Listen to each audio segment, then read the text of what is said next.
2023 সালের সবচেয়ে কঠিন এইচটিএমএল এবং সবচেয়ে সহজ এইচটিএমএল বলতে পারো যশোর বোর্ড 2023 সালে।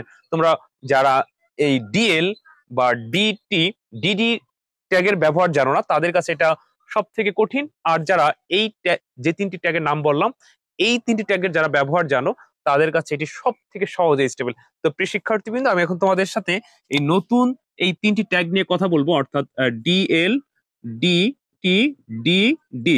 আমি তোমাদেরকে যে বেসিক এইচটিএমএল গুলো শিখিয়েছি সেখানে এই তিনটে নিয়ে আলোচনা করে নেই, কারণ বিগত সালে যতগুলো বোর্ডে কোশ্চেন করেছে তার মধ্যে কোনো বোর্ডে দেখি নেই যে এগুলোতে এইচটিএমএল এসেছে, কিন্তু 2023 সালে যশোর বোর্ড 2023 সালে যশোর বোর্ডে এই তিনটার দিয়ে এইচটিএমএলটা সাজিয়েছে।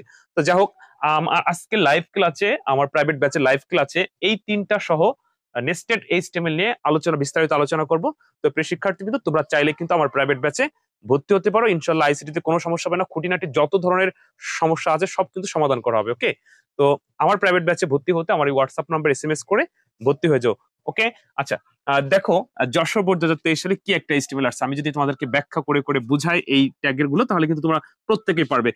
আবার ওই যে বললাম যে এই তিনটা ট্যাগের ব্যবহার যারা জানবে না তাদের কাছে এটাই পাহাড় সমান কঠিন মনে হবে, আর এটার ব্যবহার জানলে একদম সহজ এইচটিএমএল। আচ্ছা দেখো, প্রথমে আমাদেরকে জানতে হবে ডিএল কি। ডিএল ট্যাগ কি? ডিএলটা হচ্ছে ডিসক্রিপশন লিস্ট, অর্থাৎ ডিসক্রিপশন লিস্ট এইচটিএমএল বলতে বোঝায় হচ্ছে যে এইচটিএমএল এর বর্ণ যুক্ত হবে, অর্থাৎ বর্ণ থাকবে কিন্তু কোনো নাম্বার বা বুলেট দেখাবে না। যেমন তুমি এই যে এখানে কিন্তু কোনো নাম্বার বা বুলেট দেখাচ্ছে না, এখানে কিন্তু কোনো নাম্বার বুলেট দেখাচ্ছে না। তো এই ধরনের ট্যাগ অর্থাৎ বর্ণযুক্ত ট্যাগকে বলা হয় ডিএল। আচ্ছা, ব্যাপারটা হচ্ছে ধরো যদি এটা একটা টেবিল থাকে, যখন টেবিল থাকে তখন তোমরা কি লেখো? টেবিল বর্ডার লেখো। যখন প্যারাগ্রাফ আকারে থাকে তখন তুমি কি লেখো? প্যারাগ্রাফ লেখো। যখন এরকম তালিকা আকারে থাকে তখন তোমরা কি ওয়েল লেখো? ওয়েল লেখো। তো এই যখন তোমার বর্ণ থাকবে, বর্ণযুক্ত থাকবে, কিন্তু ধরো কোনো নাম্বার, তালিকা, টেবিল, প্যারাগ্রাফ কোনো কিছুই থাকবে না, আবার এই ডিজাইনে থাকবে, তখন কিন্তু তোমার ডিএল ব্যবহার করা লাগবে। আচ্ছা, কিভাবে ব্যবহার করবে? উদাহরণস্বরূপ আমি এখানে ডিএল লিখলাম, কি শুরু করলাম? ডিএল শুরু করলাম। আচ্ছা, এবার এটা সম্পর্কে তোমাদের জানতে হবে। ডিটি হচ্ছিল ডিসক্রিপশন টাইটেল, আর হচ্ছে ডিসক্রিপশন ডেটা। যেমন আমাদের এখানে ডিসক্রিপশন টাইটেল হচ্ছে ম্যাঙ্গো, আর ডেটা হচ্ছে seasonal fruit, R a green, be red, এটা আবার তালিকা আছে। তো এই ম্যাঙ্গো লেখার জন্য তোমার এখানে ডিটি লাগবে। তাহলে আমাদের প্রথম হলো ডিএল শুরু হলো। মনে করো তোমরা, আমি যদি সহজে বুঝে, এটা একটা টেবিল। তাহলে প্রথমে কি লিখতা? তুমি টেবিল বর্ডার লিখতে না। এখন সম্পূর্ণ লেখার পরে তুমি কি করতে? সেই টেবিল বর্ডারটা শেষ করলাম না, মনে করো আমি সম্পূর্ণ লিখে দিলাম, এই যে টেবিল বর্ডারটা শেষ করলাম। এখানে টেবিল বর্ডার মানে ধরো ডিএল, মানে ডিসক্রিপশন লিস্ট। এবার প্রত্যেকটা ট্যাগের ভিতরে কখন কি হবে আমি কিন্তু তোমাদেরকে এখন ব্যাখ্যা করে দিচ্ছি। এটা যশোর বোর্ড 2023 সালের প্রশ্ন। আর শুরুতেই যেটি বলছিলাম যে তুমি আইসিটি সমস্যা বুঝতে সমস্যা, আজকে দেখো এই একটা ভিডিওতে কিন্তু অনেক বিস্তারিত আলোচনা করা সম্ভব না, তারপর আমি সবসময় চেষ্টা করি ভেঙে ভেঙে তোমাদেরকে বোঝানোর। তবে আমার প্রাইভেট ব্যাচে লাইভ ব্যাচে ভর্তি হলে ভর্তি হওয়ার সাথে সাথে পুরো বইয়ের বেসিক রেকর্ড দিয়ে দিব না, আর সাজেশন, এবং প্রতি শনিবার, সোমবার, বুধবার রাত 8টায় এভাবে 1 ঘন্টা 1.5 ঘন্টা লাইভে যখন তোমাদের বিস্তারিত বোঝায় বলবো, তখন আর সমস্যা হওয়ার কথা না। তো তুমি যদি আইসিটি নিয়ে সমস্যায় থাকো, তোমার জন্য আমার প্রাইভেট ব্যাচটা ভালো হবে। তো দেখো, যেটা বলছিলাম যে ডিএল শুরু করলাম, ডিএল শেষ করলাম। এবার এই ট্যাগ গুলো লিখবো কিভাবে? এটা হলো ডিটি, ডিটি শুরু, ম্যাঙ্গো লিখলাম, ডিটি শেষ। বোঝার চেষ্টা করো, আমি কিন্তু এর উপরে এই স্টেপটা করে দিচ্ছি। আচ্ছা, এবার এটা হলো ডিসক্রিপশন ডেটা, অর্থাৎ সিজনাল ফ্রুট লেখার জন্য তোমার লাগবে হলো ডিডি। শুরু করো ডিডি, শেষ করো ডি ডি। ওকে, এবার যদি ধরো এটা না থাকতো তাহলে না থাকলে নাই, তাহলে আবার আমাদের এইটা কি, ওই যে ম্যাঙ্গো, এবার জ্যাকফ্রুট, তো এইটার জন্য আবার আমাদের ডিটি লাগতো। এখন এইটা ধরো আছে, তাহলে এটার জন্য কি হবে? ওয়েল টাইপ, ওই যে ওয়েল এলআই, যেটা তোমরা সবাই জানতা। আচ্ছা, আমি বুঝছি তোমরা হয়তো বুঝতে সমস্যা করতেছো, আমি তো আরো ভেঙে বোঝাই। মনে করো বোর্ডে কিছু নাই, just a green be red. বলো, যদি এ গ্রিন বি রেড এই এইচটিএমএলটা আসতো, যে A B, a green be red. আচ্ছা, এই এইচটিএমএলটা তোমরা করতে পারতো না?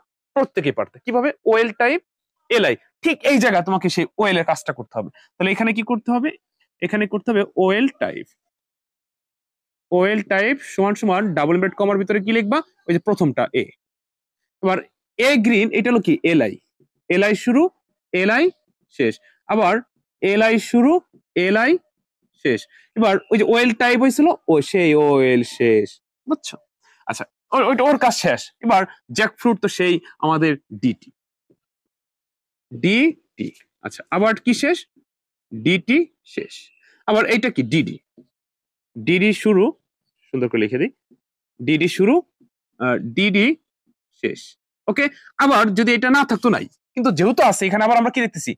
গ্রিন ইয়েলো, এটা কিন্তু ওএল না, ইউএল। কারণ তালিকা আকারে থাকবে, কিন্তু তোমার যদি ধারাবাহিক অর্থাৎ সিরিয়াল অনুযায়ী সাজানো না থাকে তখন কি হয়? ওএল হয় না, ইউএল হয়। ঠিক একই স্টাইলে ধরো যদি এখানে এ বি না থেকে এরকম ডিক্স থাকতো বা এই যে স্কোয়ার এরকম থাকলে কি হইতো? ইউএল। এটাও তোমরা পারতে।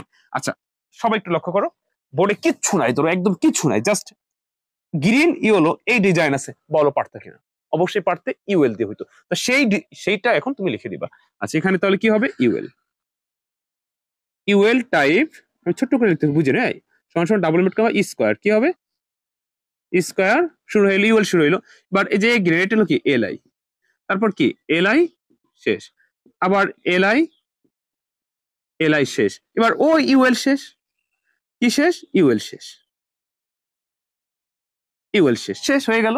তারপর ওই যে আমাদের ডিএল শুরু হয়েছিল, ডিএল শেষ। আশা করি বুঝতে পারছো। এই যে হচ্ছে যশোর বোর্ড 2023 সালের এস্টিমেট। আচ্ছা বল, এবার কি কঠিন? মানে তুমি বুঝতে পারলে একদম সহজ, না বুঝতে পারলে তো জীবনের ডিএল কি, ডিডি। তো অনেকে ডিডি কেন, ডিডি কেন, আবার ডিডি, আবার ডিডি কেন, আবার ডিডি কেন। ব্যাপারটা হচ্ছে কি, এইখানে ওই ডিসক্রিপশন লিস্ট এইচটিএমএল আকারে থাকলে শুধু লিস্ট এমন ভাবে দেখাবে, বর্ণযুক্ত, কোনো নাম্বার বা বুলেট দেখাবে না। আর তুমি যখন ওএল টাইপ বা ইউএল ব্যবহার করবা তখন কি হবে? হয় নাম্বার, না হয় কোনো সংকেত চিহ্ন বুঝাবে। আর ডিএল মেথডে, ডিএল পদ্ধতিতে এইচটিএমএল করলে তখন শুধু তোমার যেখানে তুমি ডিএল দিয়ে শুরু করবা, ডিডি, ডিটি ইত্যাদি, তখন শুধু বর্ণটাই দেখায়। এই হচ্ছে হলো যশোর বোর্ড 2023 সালে এইচটিএমএল প্রশ্ন। যাই হোক, আজকের লাইভ ক্লাসে, আজকে আমার প্রাইভেট লাইভ ব্যাচে এই সব নিয়ে আরো যে আপডেট যা আছে সবকিছু নিয়ে খুঁটিনাটি আলোচনা করবো। তোমাদের একটা কথা বলি, শোনো। 2016, 17, 18, 19 এই প্রশ্নগুলো যদি দেখবা 16 থেকে 17 প্রশ্ন একটা আপডেট, 17 থেকে 18 প্রশ্ন আরেকটা আপডেট, 18 থেকে 19 আরেকটা আপডেট, 19-এর চেয়ে 23 সালে যে প্রশ্ন আসছে অনেক আপডেট। কারণ আমরা দেখছি যে 23 সালের সকল অধ্যায়ের প্রশ্নগুলো 19-এর চাইতে অনেক বেশি অ্যাডভান্স আসছে। মানে এই ধরনের কিন্তু কোনো এইচটিএমএল বইতেই ছিল না। তুমি আগের বইগুলো দেখো, আমি যে তোমাদেরকে পার্ট 19 না 20টা যেন করাইছি, কখনো কিন্তু ডিএল, ডিটি, ডিডি নিয়ে কথা বলিনি। কিন্তু এবছর যেহেতু বোর্ডে চলে আসছে, তাহলে তোমাদের সামনে টেস্ট পরীক্ষা আসতে পারে। তারপর সামনে বোর্ড পরীক্ষা, বোর্ড পরীক্ষাও কিন্তু এগুলো নিয়ে এইচটিএমএল আসতে পারে। তো এই কারণে এখন আমাদের এটা আবার শিখা লাগবে। তো আমি চাচ্ছি যে এবার 2024 সালে যারা পরীক্ষার্থী দিবা, তাদের জন্য কি কি অ্যাডভান্স লেভেলের প্রশ্ন আসবে তার উপরে রিসার্চ করে ইনশাল্লাহ আমি তোমাদের পাশে থাকবো। টেনশন করো না। আর আইসিটি নিয়ে ভয় আছো, আইসিটিতে সর্বোচ্চ নাম্বার পেতে চাও, আইসিটিতে ভালো করতে চাও, আমার মনে হয়, আমার মনে কি, তুমি বিশ্বাস করে দিতে পারো আমার এই কোর্সটি করে। ইনশাল্লাহ আইসিটিতে কোনো সমস্যা নেই এবং সর্বোচ্চ নম্বর পাবে। তো প্রিয় শিক্ষার্থী, যাই হোক, ভালো থেকো। অন্য কোনো দিন অন্য কোনো ভিডিওতে আবার কথা হবে। আসসালামু আলাইকুম।